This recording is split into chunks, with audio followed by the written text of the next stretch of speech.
1.8 covers number systems, and under it you'll have a decent amount of vocabulary. And before you can get a good grip of this, it's going to be nice to define each of these and then also organize them graphically so that you can see what's what.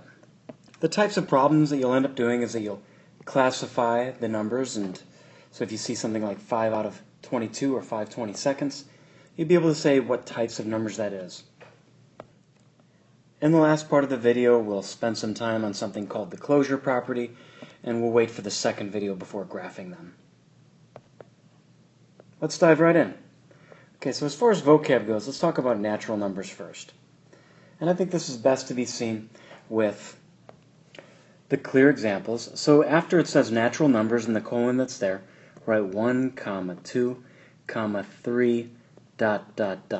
Those dots imply that it's going to keep on going all the way up to infinity, so any numbers that occur in the natural world would be 1, 2, 3, and so on.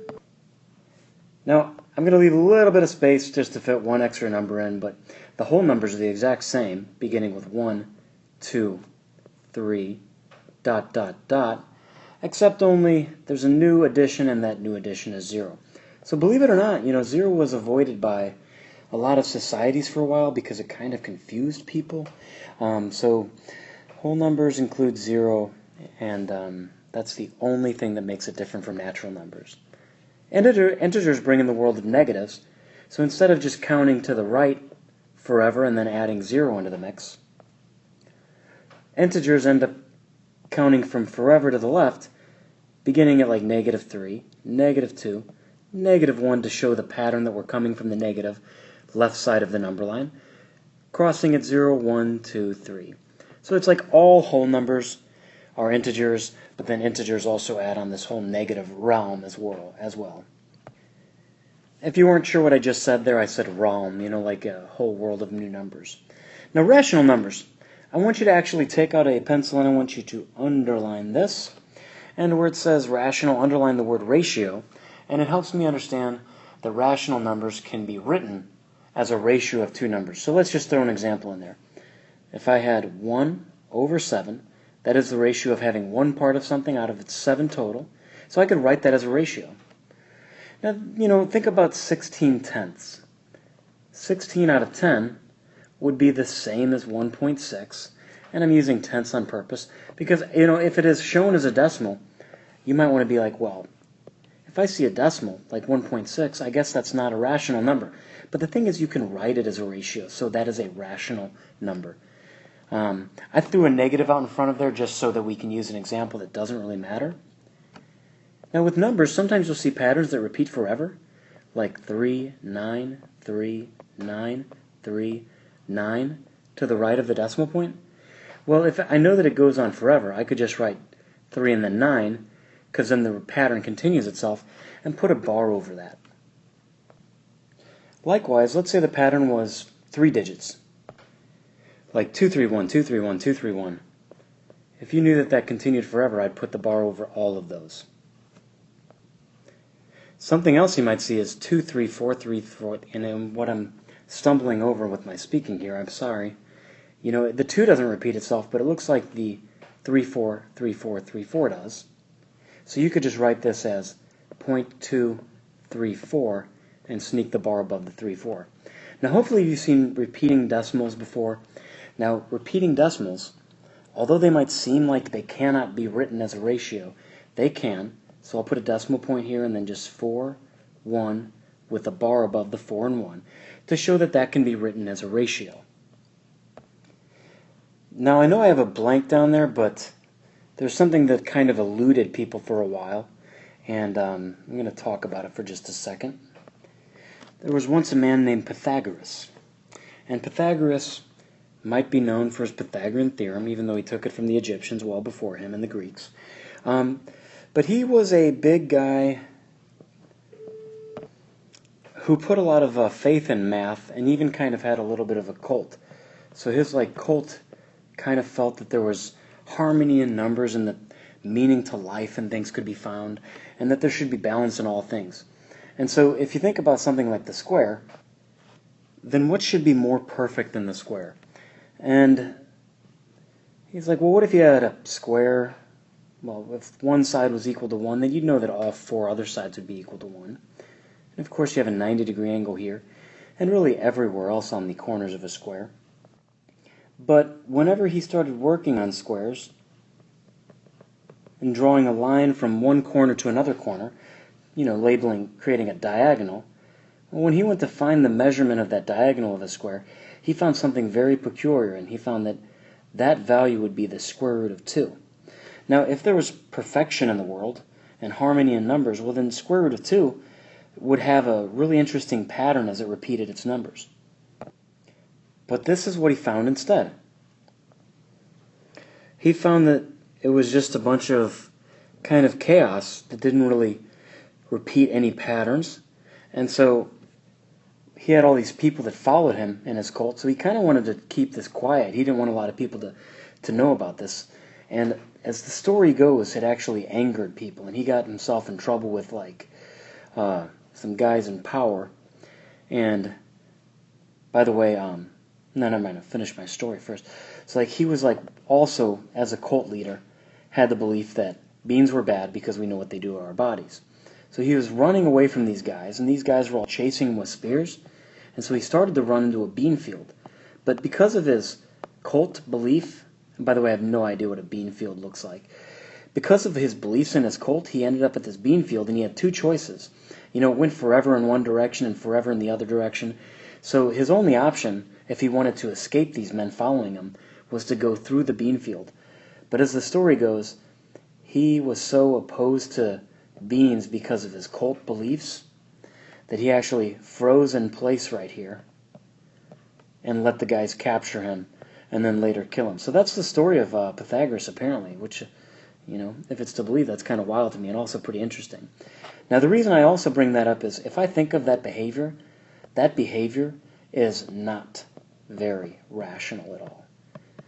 And if something doesn't really make sense to me and doesn't have a pattern, I can also substitute a prefix in front of the word rational, and I can say that somebody's behavior is not rational or it is irrational. So if you have numbers like the square root of 2 that cannot be written as a pattern, then you'd have to shorten up this and round somewhere along the way. And whenever we round, we no longer can use the equal sign. We have to use 2 wavy lines that look like an equal sign but are not quite. So numbers that cannot be written as the ratio of 2 numbers are called irrational. And let's be more clear about that. Even if you put square root of 2 over a number like 3, you still have a square root up here. That's not counting it. In order to be a rational number, they have to be the ratio of 2 whole numbers. So when you look at this, don't try to find exceptions to the rules like this. Square roots really throw it off. So that is an irrational number. So let's go ahead and fill in some up here on our chart. I mentioned the square root of 2. Let's sneak that in there. Get a comma in there. Another real common one is pi, which is the ratio of a circumference to the diameter of a circle. Pi can't be written that way. But let's also talk about small exceptions. If I had something like the square root of 81, what does the square root of 81 become? Well, it becomes 9. So that, even though it's in a square root, since it can be written as 9 over 1, I cannot put there. But what we can put down here? Something like the square root of 80. We know that's going to be close to 81, so it's going to be something repetitious. But not repetitious, without pattern. Okay, let's look at what this means for filling it in, working our way from the inside out. Now, we'd be tight on space if we included the similar examples that we did before. So first off, let's think about the most exclusive club. The most exclusive club of these numbers is the natural numbers. They kind of just include whole numbers counting up from 1. So I'm going to write natural in the centermost box.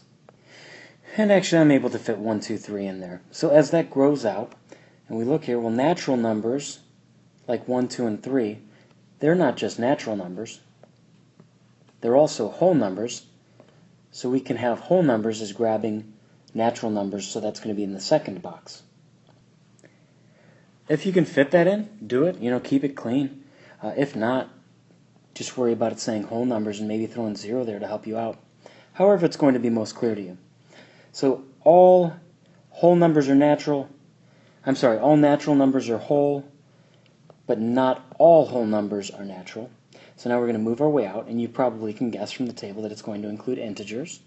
So as we add integers into this, you can make it clear to yourself that this is going to repeat all the way from the left and all the way to the right and be, whole numbers that stop at the non-decimal points. All right, moving on out. Next thing we have are rational numbers. So we'll put rational numbers up here. And all of these numbers, could be stopped at and counted by 1 except for rational numbers. So as I look at this, all natural numbers are whole numbers, and they're also integers, and they're also rational numbers. I can work my way up there, but I can't go in this direction. I can't say that all rational numbers are integers or whole numbers and so on. And once we start classifying some of these, that may be more clear. So that only leaves one thing, and that's why we have this cut here, and that's where the irrational numbers are going to be left over here. There's no overlap. But all of this altogether is the real number system, and this is simply an FYI for your information. Any number that you take the square root of, like 9, has to be 3 times 3. And, I could also, say a positive times a positive gives me a positive, and a negative times a negative gives me a positive, but what I cannot do is take the square root of a negative number. Because what times itself, keep in mind what I've drawn in these boxes, would have to be the same. What could be multiplied by itself that would end up being negative? Well, nothing, because a positive times a positive is positive, and a negative times a negative is a negative. So there are actually numbers that are not real, and they have applications in math. Those are called imaginary numbers. So if you're wondering, like I might have when I was taught this, why do we bother calling them real numbers? Well, we call them real numbers because there's something out there called imaginary numbers too. Stay tuned for that in Algebra 2.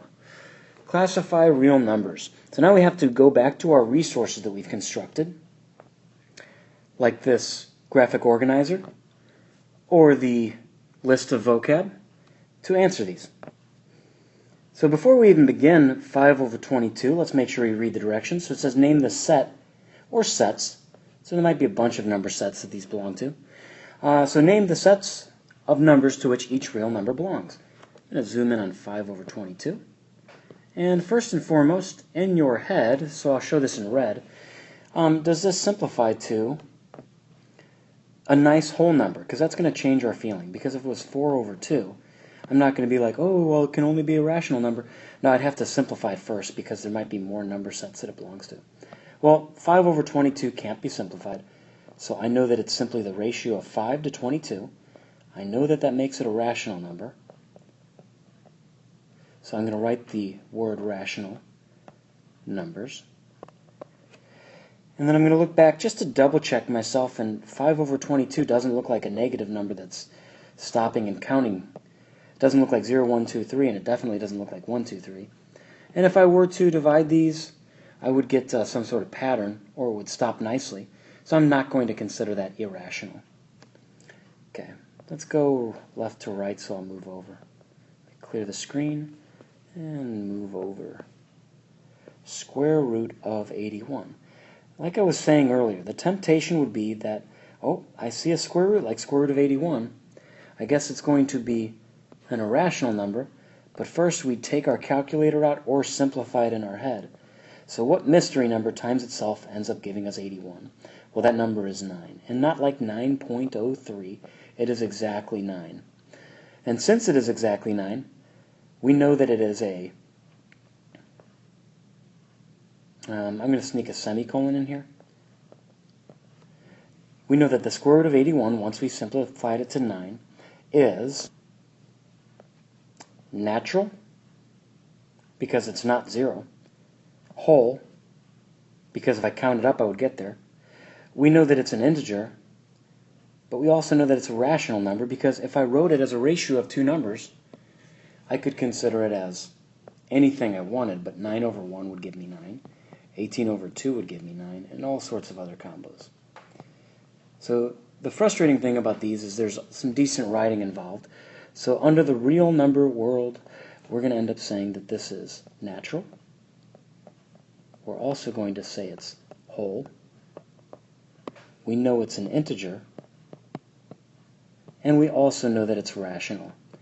Once you have answers like this that have so many different parts to it, these are definitely the types of problems that you want to check in the back of the book and compare with friends. So make sure you have all 4 of those written down. The square root of 56. Well, I look at the square root of 56, and I'm thinking to myself, well, that's pretty darn close to the square root of 49. And I didn't pull that number out randomly. I'm just thinking of what numbers are close to 56 once I multiply them by themselves. So what's equal to 8? Well, that's the square root of 64. And since the square root of 56 would fall in between these, I know that it wouldn't be a whole number like 7, and it wouldn't be a whole number like 8, because that's the shortest distance between two numbers. Counting by ones is just counting up by 1. So I'm going to put a semicolon after this. I know that I cannot write this as a ratio. It's going to behave irrationally.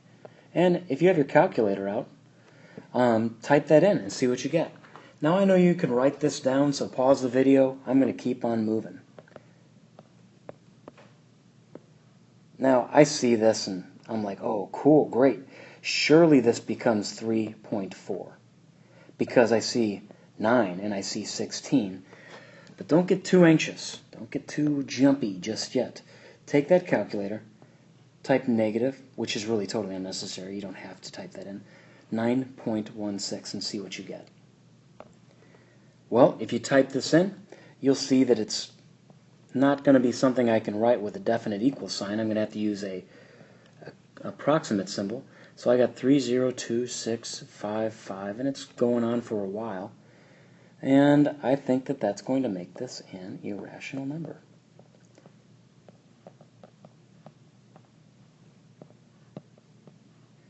You know, when you start to code and do things like that in life, there's all sorts of implications and applications as well of different types of numbers. It's kind of fun. Closure property. Okay, this is a little peculiar, but it's not too crazy. And you're probably like, well, hold on, wait, where's the real math of this section? Well, a lot of this is driven by definition and categorization.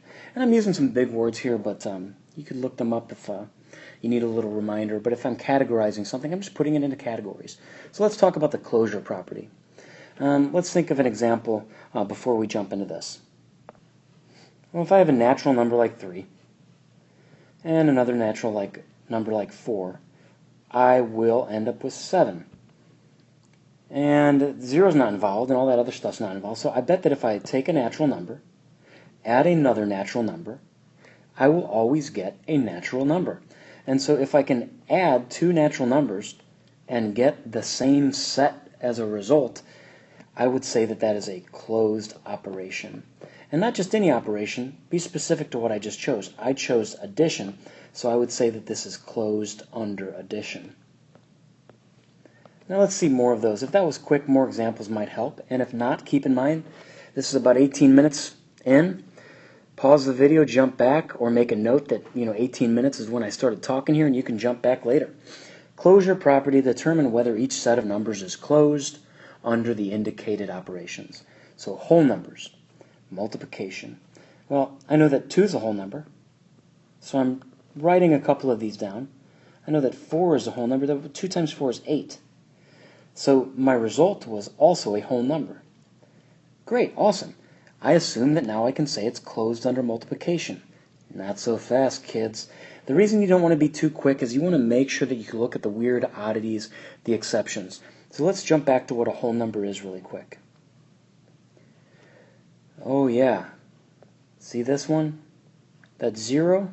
0 could be an oddball. It could throw a curve at me and throw me off. So here's 0. I should test this with 0 as well and see what happens. 0 times 9, I'm just choosing 9 from nowhere, it doesn't matter, is also 0. Well, 0 is a whole number, but I did think about and test out the weird one before moving forward. So I would say yes, this is closed under multiplication. Now I just talked at length about testing that out. So let's look at whole numbers again, and let's see if whole numbers like 8 are closed under subtraction. So I'm going to choose 2, so now I'll do 8 minus 2 and I'll get 6. And the temptation again is to write closed under subtraction, right? Because I took two whole numbers and I subtracted them and I got 6. But you need to try to break the rules. And here's what I mean by that. Well, what if I got a natural number? Well, that wouldn't matter. What if I got a rational? Well, that wouldn't matter either. But what if instead I tried to get a negative number? Well, negative numbers, like integers, are not whole numbers. So if I reversed the direction of this subtraction problem, putting a 2 here and an 8 here, 2 minus 8 would give me negative 6, which is not a whole number. So when I go and I write this in, I would say that it is not closed under subtraction. So I did that on purpose, the way that I presented it, to try to make you think a little deeply about these. So hopefully that made it clear. And we will wait before moving into how to graph these. But none of these terms are 100% new to you, but perhaps the way they're being organized is, and being forced to think about them all together.